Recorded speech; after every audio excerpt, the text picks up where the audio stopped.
नमस्कार मित्रांनो. भारतीय सूचना प्रौद्योगिकी संस्थान IITN नागपूर येथे दोन जागा निघालेल्या आहे. पोस्टचं नाव आहे असिस्टंट प्रोफेसर्स आणि डिपार्टमेंटल आहे कम्प्युटर सायन्स अँड इंजिनिअरिंग आणि नंबर ऑफ पोस्ट आहे 2 आणि मोड ऑफ रिक्वायरमेंट आहे कॉन्ट्रॅक्ट बेस. आणि त्यासाठी लागणारं जे एज्युकेशन आहे PhD in computer science and engineering.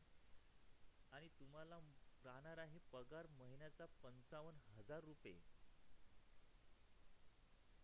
आणि तुम्हाला अप्लिकेशन हे डाउनलोड करायची आहे इन्स्टिट्यूटच्या वेबसाईटवरून. आणि ती वेबसाईट आहे www.iitn.ac.in वरती. आणि ही अप्लिकेशन तुम्हाला requirement@iitn.ac.in वरती तुम्हाला मेल करायची आहे. आणि ही मेल करण्याची लास्ट तारीख आहे 7/1/2021. धन्यवाद.